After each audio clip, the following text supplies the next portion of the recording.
All right, for more, let's cross to correspondent Jessica Lemezurier. Jessica, tell us where you are. Hi, Francois. I'm as close as I can possibly get to the scene of that crash. I'm standing on the Jersey, the shore here, right next to Hoboken Station, and there is a heavy presence of emergency services here. I can sort of vaguely see the door where men are sort of rushing in to keep trying to help those injured in that crash. It would appear now, US media are reporting that some 3 people may have been killed, more than 100 injured, that there were people trapped inside the train, and one woman who was reportedly pinned underneath concrete. Now, this train, you said it essentially didn't stop as it was coming into the station, and it crashed right into the reception area. One witness here was describing to me that that's the area where, people would be looking up to see what time their train is coming.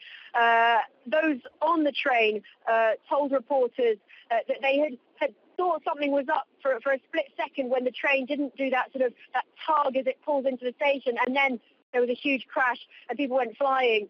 Many people had sort of bloodied faces, and a lot of people injured. We don't know, Francois, what caused this crash yet. One can only speculate. Was it some sort of problem with the driver, a mechanical failure? We really don't know at this stage.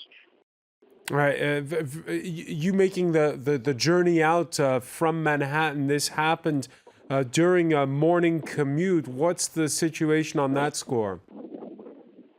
Well, the past trains are not running from here. This is the part of New Jersey where a lot of people thousands of people would commute at this time into the city to work. So these people would have been coming in, taking their train from New Jersey to here, and then they would have gotten on buses or onto the PATH train. Those services are now suspended, and there were an awful lot of people waiting to get the ferry across into the city. I can certainly say I was coming the other way.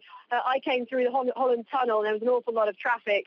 It's very hard to get around right now, and all of this area is cordoned off, and I can only imagine that it will be for a while because there's been a lot of structural damage to the station, with reportedly a fourth of that area of the roof actually caving in, and electrical wires all over the place. People who were actually coming out of that train, they were told to crawl on their hands and knees to avoid being electrocuted because there were wires hanging down.